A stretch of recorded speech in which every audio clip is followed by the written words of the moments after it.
Welcome back to another episode of the Black Stitch Hockey G3 Brothers Hockey Podcast. I added a word because I don't know how to talk right now. It's been a long day, so focus on the mouth on my head instead of the mouth on my face. What a Mm, cold open. yeah, it's a cold open. Unfortunately, shit, wrong conference. But I was gonna say, just like Rivier's start to their season. Unfortunately, Yeah, they did have probably not the start that they had hoped for. I Um one thing I have to say though that I have to give Riviere to start the season is shit. I'm in the wrong category. it's all right. Um, We're just gonna riff, a little bit of Mass Calc, a little bit of LEC. my only thing with Riviere though in the first two games is for the love of God, stay out of the fucking box. Okay, Steve Vai. Their PK is 50%. Okay, they've killed 5 penalties of the 10 penalties they've taken so far this season. And I understand New England College, solid team. They came out, they played well. Johnson and Wales has been another interesting team to watch too so far, but I'm like, wow. But to be fair, I will also give them credit because they're also 2 for 14 on the power play, which again, when you look at it, they're drawing penalties. You have opportunities, and I feel like to start the season off, I feel like a lot of teams, special teams, especially power play, it takes a little bit to get in the system and get it set. So I'll give them credit. Their power plays look good, but they gotta they gotta stop taking his 5 penalties a game at this rate. Yeah, this is that time of the year too where, you should see more penalties called at the start of the year than later on. Yeah, The officials really want to set the standard for what players are going to expect, oh yeah, for the season. And, we haven't seen a ton of special teams aside from, a game that we're going to circle back to probably later. But, yeah, yeah, for to tie back to, probably one of the most talked about series of the weekend for, the community optics of Fitchburg and Babson. That was a really good series to watch. First night, as you expected and kind of expected, Nate Mueller really was just oh a yeah, dominant force in game one. He was quite good in game two as well. Like Babson as a team played fairly well. They were better in the second game than they were in the first game. Mueller was great in both. Really makes yeah, you wonder though, the coaching at Fitchburg State, how Freddie Soderberg had a really tough 24-25. Macchioni's the guy who wins you a conference title, and both games you play Freddie Soderberg, and he gives up four the first night. He gives up three the second night, and you get goal lead by Babson. Like it's just not and I where mean you to be want to fair be. too.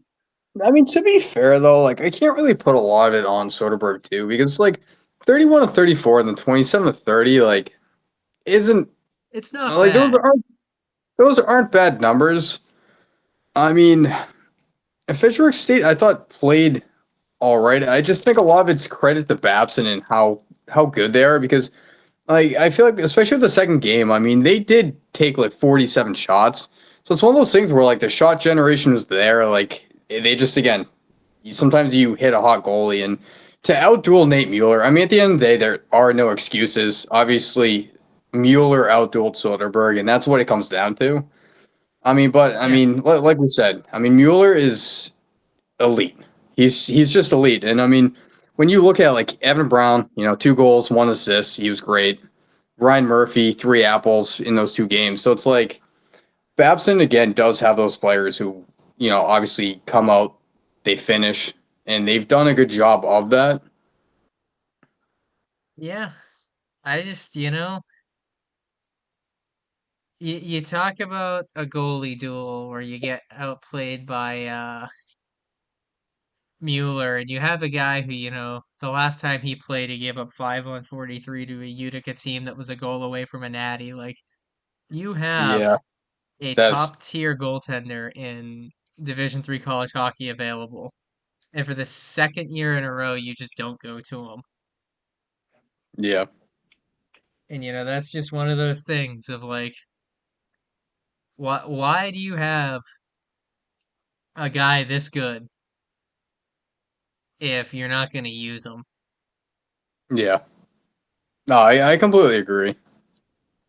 It's like, But one of those things where like, I don't see any other team in D3 college hockey having a guy with a GSAA of 7 to 20, at any point in his career riding the pine. Like, n- to give further context, last year, like Freddie Soderberg was a -4 GSAA versus Macchioni's +7.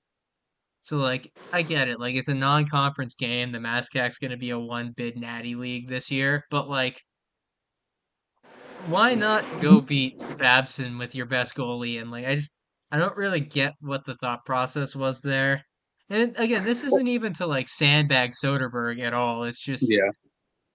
you have an elite starting goalie, and he's riding the Yeah. pine in a prove it game. Well, I think with coaching too, it's kind of weird that you see a back to back where you don't split your goalie starts. Because I mean, Eh, we saw that. I mean, I feel like we did see that, and it's one of those situations where I feel like I could see him being okay. Let's see what we have to start the season, where you split it. yeah, it depends because like Hobart played Goyer both games, didn't even ride it out with Beaver against Elmira, but completely different situations of like, Hobart respectfully doesn't have to prove shit to anybody about, who they are and what they have, where Fitchburg has to convince us that, it's kind of noblesse oblige to an extent where like schools like Salem State and Fitchburg State are expected to set the precedent of what the MASCAC is in interconference play when schools like MCLA and Westfield and Worcester State and Anna Maria are playing, the NE10 D2 schools, or like they're playing non-conference games that don't matter in the national picture. Where like for Fitchburg State, if you're in an interconference game, like now because Plymouth is gone, because UMass Dartmouth's gone, like you have the responsibility to show up in these games and prove that your conference is something. And like props to Salem State. Yes, did they get their doors blown off by Endicott? Completely. But hey, they're out here playing Endicott. They're out here putting Nepvo in. They beat Suffolk on their opener. Like Salem State's doing everything they can in their interconference schedule to make the MASCAC look good. Like if they didn't play Nepvo in one of those games, it would have been the same thing as Macchioni sitting of like, cool, we're just not gonna put in the effort to really raise our bar or our standard in non-conference play.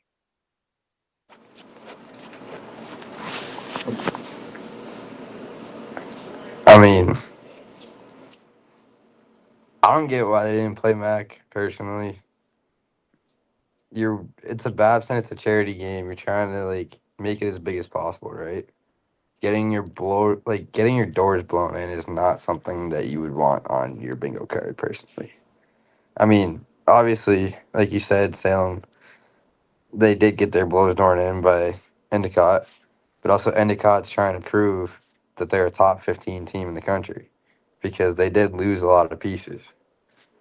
Um, I think something that was shocking was the UNE game against Plymouth.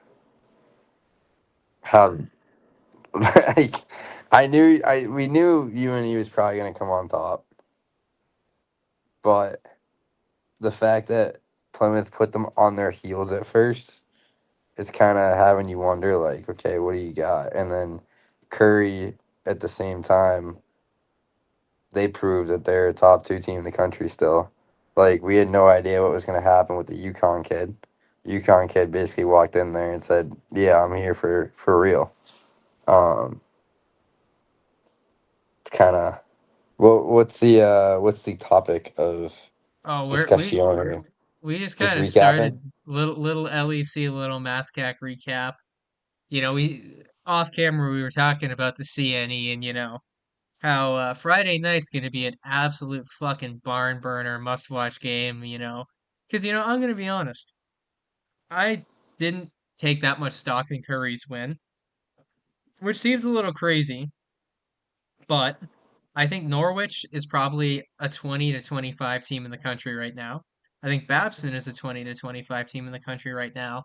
And after how UNE was put on their heels and then killed it until it was dead against Plymouth, and then Plymouth also did terrible against Plattsburgh, I said to myself, well, I don't think Norwich, Plymouth, or Babson's currently a top 20 team. So I don't know if Norwich is any good. I don't know if UNE is any good. Well, How about Roger Williams coming out with the W against UMass Dartmouth? that Like, that was great. or And Albertus going to overtime with WestCon. we will get to that. To wrap our CNE though discourse, in case anybody doesn't know the schedule, UNE is playing Curry on Friday. So we will At have UNE or at answers Curry? um at Curry. So we're gonna have answers to the questions there. But yeah, Roger Williams and UMass Dartmouth. We've this opening weekend was a lot of fun. Roger Williams showed up, Daxton St. Hilaire showed up, UMass Dartmouth kind of got caught. Luckily for UMass Dartmouth, I think that they just got outplayed. A couple of good breaks. Daxton's got a great shot. We all know that. They played the game the right way. They hung in there to the end, and they got a win out of it. And Ballsy. that's what you want. Great for UMass Dartmouth though, and respect to a good coaching staff to get them rolling again on Sunday, where they were able, Saturday or Sunday. My days are bleeding together, bear with me. Saturday when they were able to beat Westfield. You know, Westfield's had some highs and lows, 8 goals on WNE on Friday, and then a tight loss to Dartmouth on Saturday. Pichette Westfield's sti- going to be a sneaky, streaky team. Yeah. Like, it's going to be crazy. Also, how about the 2 games against St. Mike's? I was able to catch a little bit of that one. I was, that first game, I don't really know how they weren't able to put that away. Like, I they got up 2-0 and they just didn't put it away. I don't I kind of I know how, and it's been the common theme for 2 years. Yeah. But I mean, it showed up on Sunday too or Saturday, I- especially like they shoot themselves in the foot, like just breakdown Saturday after was breakdown tough. after breakdown. I mean, Like the they're thing is, good. though, if they had started Stoltz on Saturday, I think they could have won. I think Stoltz could be their guy personally. From the small sample sizes I've seen, I think Gerard and Stoltz have the ability to be a pretty good one-two punch in the MASCAC. Ryanen just looked out of his depth again on Saturday. It is what it is. Maybe he rebounds, maybe he can like, maybe he comes back strong, he comes back sharp, but like he didn't look comfortable. He reminded me of, Tristan Jari last night in the third period against Toronto, where just not comfortable from the angles, didn't really seem like he was locked in with the boys in front of him. Dude, Maybe he they had to be fixed dead that. ass. He had to be dead ass hurt though, dude, because Jari before that game was like a 9-2-2 save. Was not the goalie we saw the last 2 years, guy. Like Jari's been a lot more confident, which is why I do believe the fact that he is You hurt. had to get him going. Yeah, I did. I had to I'm get just him glad I didn't. passionate. I'm just glad I didn't watch that game, dude, because fucking NHL Network. Son of a bitch.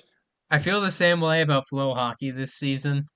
I'm not saying I'm trying to illegally watch as many LEC games as possible, but that's exactly what I'm doing.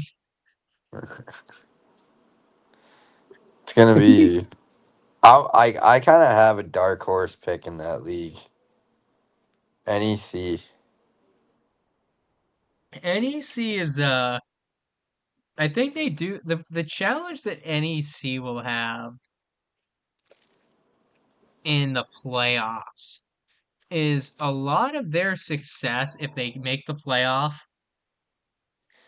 is, having a top tier goaltender is so key to, going in and getting on a run. But man, when you look at Mueller and Molu at, Babson and Mueller Norwich respectively, Mueller finally found something again. yeah, he figured that out at the end. So between the two of them, like, it's so much harder to go on a dark horse run in a conference where two of the three best teams have top tier goalies. Yeah. To be fair, Yeah. I don't disagree. I think NEC is well coached and has a good structure. Big fan of what I think they're going to be able to do. We're not going to get a litmus test for them until Saturday against Norwich. Like, Castleton's a great defensive hockey team. They always have been. Unfortunately, and this is who they're playing on Friday in an LEC matchup. Like, Castleton's just never been able to get the horses going up front, and their goaltending has always been up and down. Great structure, great coaching, but just like, the D1 equivalent, the University of Vermont, no amount of great coaching and great systems can fix the fact that most players just don't go there. So they just Yeah. have the roster like disparity that you see in Hockey East trickles down. Norwich has battled against that luckily for years, but even then, like, for Castleton, amazingly coached team. I bet our boy Stairsy would more than affirm that statement. But Yeah, just right. yeah, I was gonna say NEC actually has the highest power play rate right now too. They went 3 for 9, they played which to start with, Riviere. I mean, I know, but at the end of the day, right? Like, Dude, even Rip. my thing is like, well, that's one thing we'd hit on earlier. Is I don't know if you've seen Riv's PK to start the season, Matt, but they've literally killed 5 of 10 penalties. So like to have that bad of a PK to start the season, Well, all right. To be fair, in their defense, they don't have a goalie at all. yeah, Yeah, if Like I it. recall, they brought in three freshmen this year, which is very hard. Yes. Yes. To get one of them to stick early on is going to be impossible. Doesn't At, matter what league you play in. well, at least, actually, I'd say at least they're in the MASCAC, but like, it's clear and obvious MCLA has their power play figured out to a degree that they haven't, so that's going to be a problem for them. Worcester State actually has something right now. It's like even what My should boy Alfalma just tore it up this weekend too. dude, I was so happy to shout him out on IG after he tore that up against Santa Maria because like shout out to Alfama for being like one of the biggest Black Stitch Hockey IG supporters through the years, and just I've never had a chance to like really ring 10 bells for him, so I was He absolutely amped for him. he's been a dark horse in that team that he just needed a chance. And obviously, like they had their guy, they had Freelander. Was it Freelander? They have Freelander Like, and they had Kubik. like they were both solid. Do I think Alfalma's finally showing what they were missing? Yes, 100%. Um, and I can't be more happy for him because of it. Like I played against this kid since we were, I don't know, like 18, 17, 18, or during COVID, like, and even prep school actually too. He played at Winch, Ah, so it's like we go a little bit further back, but he's always been like a smaller guy like me, so it's like he always gets overlooked. Like very very quick, reads the play really well, tracks the puck really well, and he and beat and he beat my other boy DiNapoli too. ah, good old Napoli guy. That's a name I haven't heard in a second. Oh wait, no, I think DiNapoli. I think Assumption won. No, no, no, Alfama, Worcester they State won won the those Moot two. Cup, so they won both of their games. Oh, so they beat Assumption I think they beat in Assumption, yeah, Maria. because Anna Maria played Nichols in the Yeah, first round. yeah, they won 3-2 in OT. Yeah. God, I haven't thought Dang, about DiNapoli in a hot minute. just another dark horse out there. Not a I, like he's got. I just wish he didn't He's play in the just. fucking NE10. I wish he didn't either. But Yeah. D2 college hockey is what it is. I wish it wasn't, but here we are.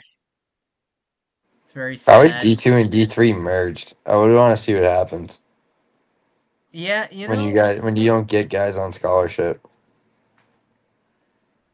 yeah, like it's so interesting. I'm kind of waiting to see if any of those schools make the jump to D1. I doubt it. Maybe St. A's might do it because they have the facilities for it. That's true. I mean, New yeah, definitely won't, even no, though they barely beat Framingham. yeah. I mean, I'd like to see more in this region. Speaking of Castleton, they had a pretty good showing against Wentworth, playing to a tie. I don't know how that shootout ended. To reel us back to the LEC very briefly. Speaking of D2, and also the fact that Keene State had that absolute fucking barn burner with Franklin Pierce, fucking Yeah. 8-6. Or how Terrible about day. US? How about USM with the double hattie? Dude, that was so good. You Pinchy know, must have been absolutely loving life right after that. I mean, that's been covered pretty well too, by the local like news stations up there, which I love to see D3 getting treated with, some big love, you know. I think they also really needed that because, and it really a dichotomy of, two programs of, the day before they got beaten pretty significantly by a Sal Regina team that, didn't even have a coach a month ago. Most of their dudes hit the portal. Like getting walked by Salvi the night before definitely couldn't have felt too good with all of the chaos I at think Salvi. Savi is also still going to be a really good team because they did pick up a lot of really good guys late. Yeah, when Salvi kind of got their process together there at the end, like speaking of guys I haven't thought about in a while, Parker Mabbott was out there for Salvi in that game to hit you with the way back machine. Oh yeah, I still see him around a little bit. All those New Hampshire guys. Crazy. Yeah, props to him, sticking it out with that program. But good on USM to go pick up a win. Good on Pinchy. They got WestCon up next, and then Keene State. So they could get a couple wins. They could also take a couple of losses. I don't really know which way that's gonna go. It's going to be a toss up because nobody expected WestCon to take Albertus to overtime. But to be fair, WestCon also lost 6-0 to Post the following day. Indeed. So you got to wonder what happened. I feel Maybe, like first night games at home, like there's something about them. Like it's just so hard to go on the road and play in those. yeah. I also, and you and I talked about this, off camera in our text, and hopefully this becomes maybe some bulletin board material for the boys down in Connecticut. But Albertus Magnus has not impressed me uh at all in the last calendar year. And that's just another like they have Skidmore up next and then they have Riviere. Yeah, they're on a 4-game homestand, but like things can go very bad fast because it's Skidmore, Riv, Geneseo, and then they're at St. John Fisher on a back-to-back. So like The we're the gonna know problem's gonna be they're gonna they, to be honest, they might get walked by Skidmore, it's more likely than not. but they'll definitely reverse the rules on Riv, and then the toss up's gonna be Geneseo, and also St. John's Fisher is way better than people think coming out of the gate. Well, I mean, Geneseo, I mean, they're a legit national, like they're a natty contender. You know, the fact that people have dropped them in the rankings because they fucking won a shootout against Wilkes on the road is crazy to Wilkes me. is also a natty tender too. Yeah, I mean, I'm higher on Wilkes than most people, but for sure, I mean, and then St. John Fisher, the fact that they beat Buff State at Buff State and Is then almost came back on Chatham there in the final of that tournament was it's good shit. and Chatham received votes too. I mean, Chatham, I give a lot of love to the people who scheduled that tournament where they did Buff State and SJF, and then they did Chatham with Hiram of like, yeah, Buff State and Chatham are both gonna win. They're gonna play, and then either Hiram or Saint or and SJF are gonna play, and one of them's gonna get their first win. And then Saint SJF was like, well, fuck that. We're gonna beat Buffalo.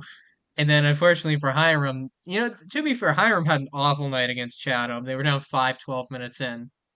But they lost 3-1, I think, to Buff State. So like they figured something out on game two, and I think they have MCLA up next. Yeah, So, back to back. bringing it full circle, baby. We'll see. Two newer programs going at it. Yeah, I think that MCLA, they're on the road. They're playing in Ohio for the first time. Hiram's home openers. They should win. They should win both of these games. If they don't, I would hit the if they w- if they s- I would hit the panic button if MCLA comes home 0-4. I would. I It's a mean, long bus ride to Ohio, so like if they have some issues on the first game, I can understand that. But nobody on that team's taken a long bus ride yet in the last 2 years. I mean the only guy who's used to really heavy travels probably Easton, Yeah, Easton Schiff. driving from fucking like Red Deer, Alberta to Massachusetts for the holidays. Psycho. How about Red Deer down to Florida? Yeah, you guys, I never asked if he went from Red Deer to Florida. I should have. He did for 4 years. Kid's an animal, So, absolute animal. Easton's gonna probably have to do some damage early for them in that game. He's a good leader. He will. He'll get them ready. Oh yeah, I love that kid. He's a beauty. He's awesome. Had the pleasure to live with him. I like that he single-handedly made me worse at my last job when I was selling panels and breaker boxes because every time I type in Eaton, I'd instinctively type Easton. Because just the fucking force of habit from Black Stitch Hockey articles where I type Easton way more than I've ever typed Eaton in my life. Easton just keeps getting in the headlines. Yeah, Cade broke the seal early now. oh yeah. Good on him, love to see Cade ripping. He's gonna The, pop off. He's gonna be good. the team is playing up front at kind of exactly how I thought they would. You know, no surprises, at least in the first two games. Things can change very, very fast. Um, we've seen that, 3 days ago, 4 days ago, at the time of recording this episode, like Utica was expected to be the number two team in the country until the end of the year, and now they're at number eight. I mean, they did lose their star goaltender. I mean, Utica was a top five team before they had Piros last year. So like it's simple. Like this was such a simple game in my mind of, Adrian they're a juggernaut, they're a powerhouse, they're a blue blood of D3. They had a bad year last year and they needed to make a statement that they are back and that they are coming for Hobart. Like they're coming for Hobart. Like Yeah. that is their plan, that is their goal. Like, and this was a nice fucking reminder from Adrian of like, hey, don't forget about us out west. Like, it's really hard to win four of these in a row, and Utica was only a goal away from Hobart, and Adrian did not give them any chance to breathe. How about St. Norbs too? St. Norbs and Aurora too are gonna be helping juggernauts out there.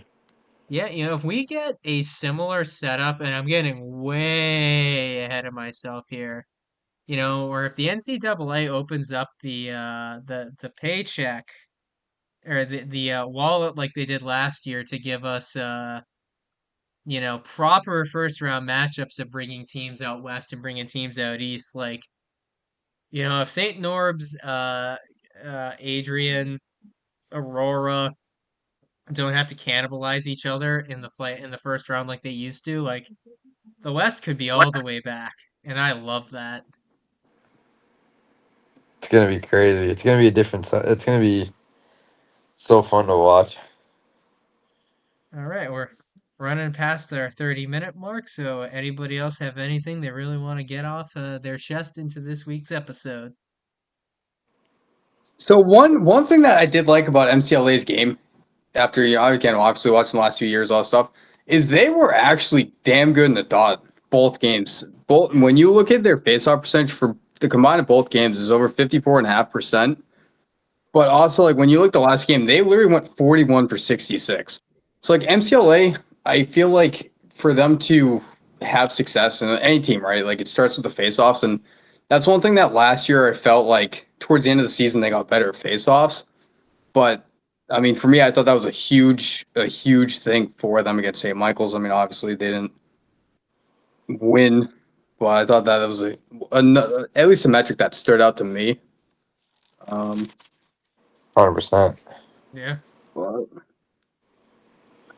like I have a lot of notes, but that was one of the numbers that I definitely stood out to me. You know what else stood out to me looking at the Keene State Franklin Pierce game was seeing Nick Fish get a goal instead of an ejection.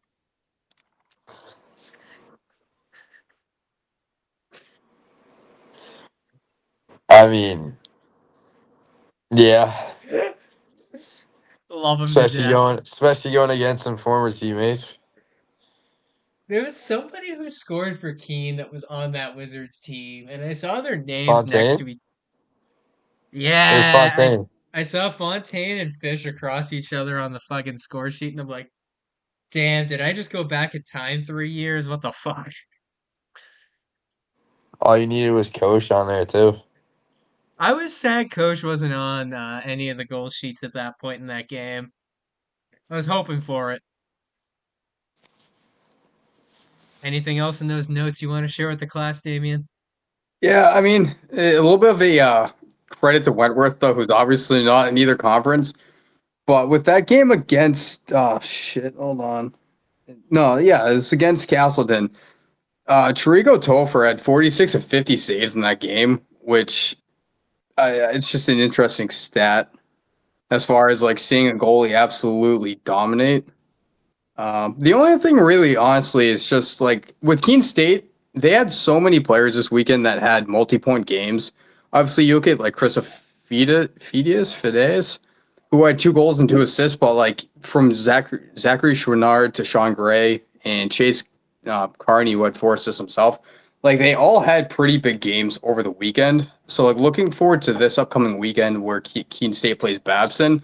Like I'm really intrigued to see how they do and if they can get a couple past Mueller because so far we've seen depth scoring in that team. And again, obviously Ben Skelton was great the game he played where he stopped 34-35.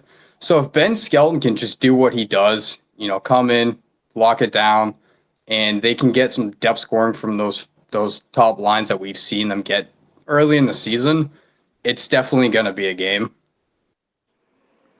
I'm excited to see how it goes because I mean even last year they played Plattsburgh, so like they've played against some big names, so they have some experience under their belt. where it's not like first year for everybody type deal.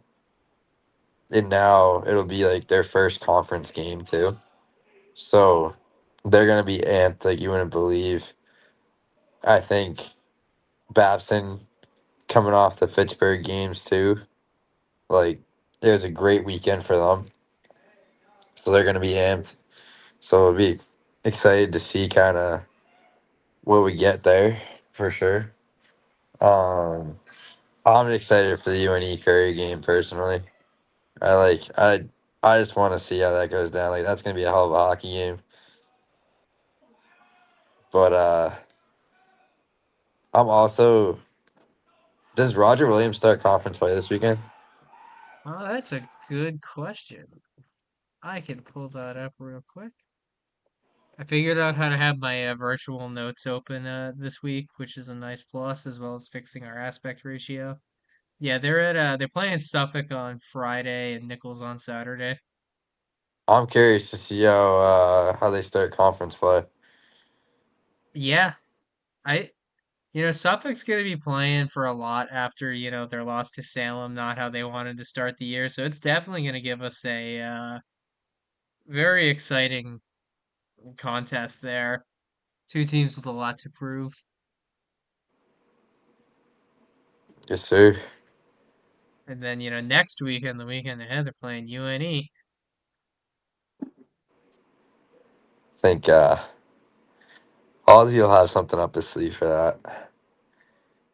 It's actually really interesting looking at Roger Williams' schedule, how they're playing so few non-conference games and are just in the trenches in the CNE, which is not a bad decision to make with the quality of the the quality of the opponents in the conference. Very true. Well, I think that'll wrap this week's episode as we look to a fun weekend of hockey. Thank you to everybody who's checking us out and enduring our long-winded rants about New England D3 hockey and how much fun it actually is.